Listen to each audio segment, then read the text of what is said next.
ആറാൾക്കടലിന്റെ അവസ്ഥ ഏതോ വിദേശ രാജ്യത്തെ അപരിചിത കാഴ്ചയാണെന്ന് തള്ളിക്കളയാനാകില്ല. അതേ ദുരന്ത പാതയിലാണ് നമ്മുടെ ശാസ്താംകോട്ട തടാകം. കേരളത്തിലെ ഏക ശുദ്ധജല തടാകമായ ശാസ്താംകോട്ടയിലെ 40 ഏക്കറോളം വറ്റിപ്പോയിരിക്കുന്നു. തടാക സംരക്ഷണത്തിനായി ഗർജിച്ചവരൊക്കെ ഇന്ന് അധികാരത്തിന്റെ ശീതളിമയിൽ ഉറങ്ങുകയാണ്.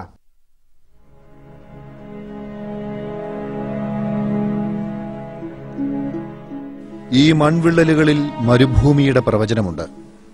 വറ്റിപ്പോയ ആറാൾക്കടലിൽ നിന്ന് വീശിയ മണൽക്കാറ്റിന്റെ ചൂടിൽ കൊല്ലവും പൊള്ളുന്നു.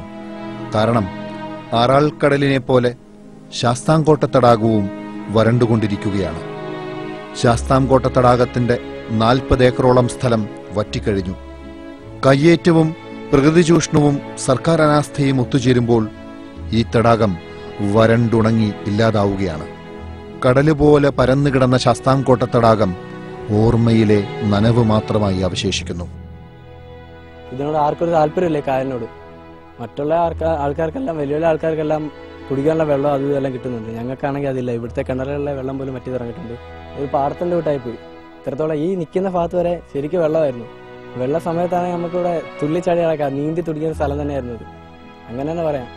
അത് ഒരു കടൽ പോലെ തന്നെയായിരുന്നു. അങ്ങനെയുള്ള സ്ഥലമാണ് ഇപ്പൊ ഇങ്ങനെ ആയി പോയത്. രാജ്യത്തെ ഏറ്റവും സംരക്ഷിക്കപ്പെടേണ്ടതും ജൈവ പ്രാധാന്യമുള്ളതുമായ 19 തണ്ണീർത്തടങ്ങളിൽ ഒന്നാണ് ശാസ്താംകോട്ട തടാകം. തണ്ണീർത്തട സംരക്ഷണത്തിനുള്ള അന്താരാഷ്ട്ര ഉടമ്പടിയായ റംസാർ സൈറ്റിലും ഇത് ഉൾപ്പെടുത്തിയിട്ടുണ്ട്.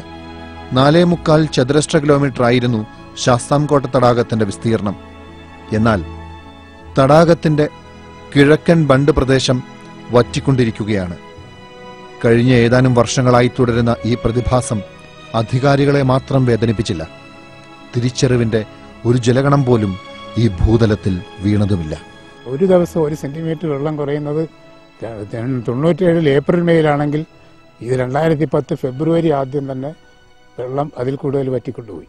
നിങ്ങളിപ്പോഴും പറയുന്നത് ഈ സ്റ്റാറ്റ്യൂട്ടറി അതോറിറ്റി ഉണ്ടാക്കി പദ്ധതികൾ ഏകോപിപ്പിച്ചുകൊണ്ട് ഇത് നടപ്പാക്കാനുള്ള ഒരു നടപടി വേണം. അതുപോലെ തന്നെ ഒരു കാര്യം പ്രധാനപ്പെട്ടത്, അപ്പം അതിനു മുമ്പ് ഈ തടാകത്തിൻ്റെ ചുറ്റും ഒരു 4 ഗാർഡുകളെ നിയമിച്ചാൽ തുടർന്നുള്ള കയ്യേറ്റങ്ങളും മലിനീകരണവും വളരെയധികം നിയന്ത്രിക്കാൻ പറ്റുമെന്ന് പറഞ്ഞു. അത് ഒരു മീറ്റിംഗ് വിളിച്ച് ജില്ലാ പഞ്ചായത്ത് പ്രസിഡന്റ് മൂളിയതാണെങ്കിലും അത് കഴിഞ്ഞപ്പോൾ ഒന്നും നടന്നിട്ടില്ല.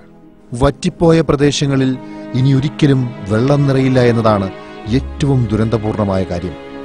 കാരണം സ്വാഭാവിക ഉറവകൾ മാത്രമാണ് ശാസ്താംകോട്ട തടാകത്തിന്റെ ജലസ്രോതസ്.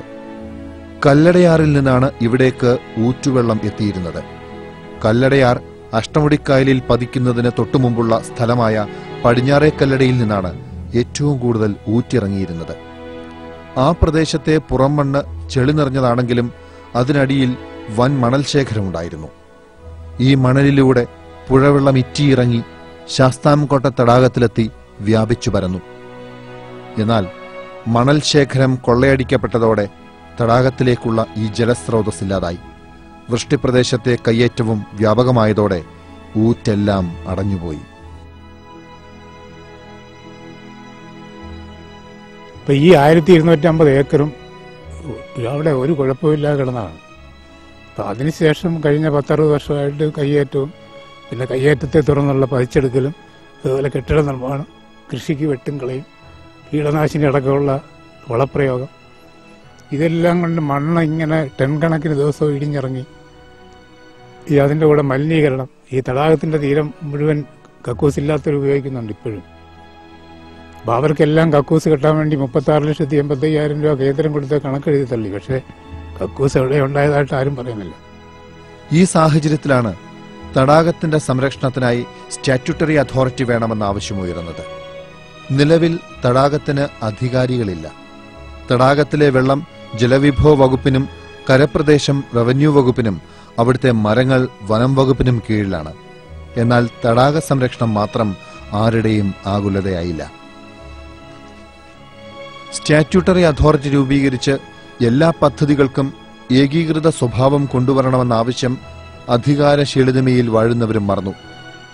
നിയമനിർമ്മാണത്തിലൂടെ സ്റ്റാറ്റ്യൂട്ടറി അതോറിറ്റി രൂപീകരിക്കുമെന്ന് കഴിഞ്ഞ 3 വർഷമായിട്ട് ജലവിഭവ വകുപ്പ് മന്ത്രി ശ്രീ NK പ്രേമചന്ദ്രൻ പറഞ്ഞുകൊണ്ടിരിക്കുകയാണ്. 2 പ്രാവശ്യം പരിസ്ഥിതി പ്രവർത്തകരുമായി തലസ്ഥാന നഗരിയിലും കളക്ടറേറ്റിൽ 3 പ്രാവശ്യവും ചർച്ചകൾ നടന്നു കഴിഞ്ഞതാണ്. പക്ഷേ ഇതുവരെയും നിയമനിർമ്മാണത്തിലൂടെ അതോറിറ്റി രൂപീകരണം നടന്നിട്ടില്ല.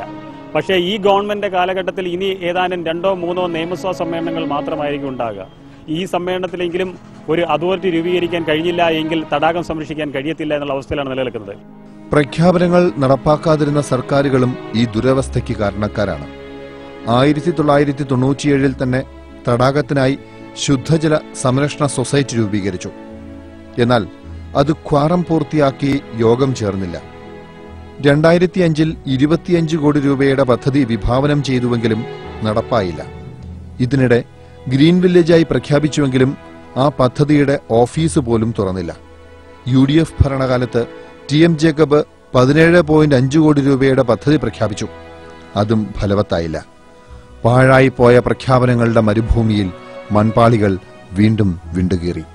2007 നവംബർ 15-ാം തീയതി കൊല്ലത്ത് ജലവിഭവ വകുപ്പ് മന്ത്രി കളക്ടറേറ്റ് കോൺഫറൻസ് ഹാളിൽ മീറ്റിംഗ് വിളിച്ചിട്ടൊരു മോണിറ്ററിംഗ് സെല്ലുണ്ടാക്കി തടാകം രക്ഷിക്കാൻ വേണ്ടിയിട്ട്. അപ്പോൾ എന്ത് മോണിറ്റർ ചെയ്യാനാണെന്നോ ഏത് വർക്ക് പരിശോധിക്കാനാണെന്നോ എന്തിൻ്റെ മാനേജ്മെൻ്റാണ് നോക്കാനുള്ളതെന്നൊന്നും ഈ 2.25 വർഷം തികഞ്ഞു കഴിഞ്ഞിട്ടും അവർക്ക് പറഞ്ഞു. കേന്ദ്ര സർക്കാരിന്റെ പല പദ്ധതികളും ഈ ശുദ്ധജല തടാകത്തിൽ അലിഞ്ഞുപോയി. കേന്ദ്രം നൽകിയ പണത്തിന് കണക്ക് പോലും നൽകാതെ പദ്ധതികൾ പാഴാക്കിയെന്ന ആരോപണമുണ്ട്.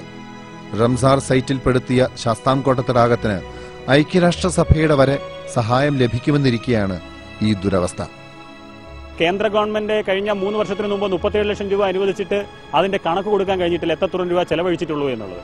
അതുകൊണ്ട് കേന്ദ്ര ഗവൺമെന്റ് ഫണ്ട് നൽകുക. ഞങ്ങൾക്ക് പറയാനുള്ള ഒരൊറ്റ കാര്യമേ ഉള്ളൂ, സംസ്ഥാന ഗവൺമെന്റിന് സംരക്ഷിക്കാൻ കഴിയത്തില്ലെങ്കിൽ കേന്ദ്ര പരിസ്ഥിതി മന്ത്രാലയത്തിൽ ഏൽപ്പിക്കുവാൻ തയ്യാറാകണം. അവർ ഏറ്റെടുക്കാൻ തയ്യാറാണ്. കേന്ദ്ര പരിസ്ഥിതി മന്ത്രാലയം ശാസ്താംകോട്ട തടാകം സംരക്ഷിക്കാൻ തയ്യാറാണ്. അതിന് തയ്യാറാകണം. കൊല്ലം ജില്ലയിലെ 5 ലക്ഷത്തോളം പേർക്ക് കുടിവെള്ളം നൽകുന്നത് ശാസ്താംകോട്ട തടാകത്തിലെ ജലവിതരണ പദ്ധതിയിൽ നിന്നാണ്. അതുകൊണ്ട് ഈ തടാകം വറ്റുമ്പോൾ ഒരു നാടിന്റെ ജീവിതവും വിണ്ടുകീറുകയാണ്. ഭൂതകാലത്തിൽ ചുരുട്ടിയ മുഷ്ടികൾ മറന്നുപോയവർ ഭാവി കാലത്തോടും കുറ്റം ചെയ്യുന്നു. ആറാൾക്കടലിന്റെ ഭീതിത ഓർമ്മകൾ ശാസ്താംകോട്ടയിലും നിറയുകയാണ്. ഇവിടെയും മണൽക്കാറ്റിന്റെ ശബ്ദം തിരുപിടിക്കുന്നു. ഓർക്കുക, കടൽ വറ്റി മരുഭൂമിയായത് ഒരു പുരാണ കഥയല്ല, ചരിത്രത്തിനൊപ്പം സഞ്ചരിക്കുന്ന ഒരു യാഥാർത്ഥ്യമാണ്.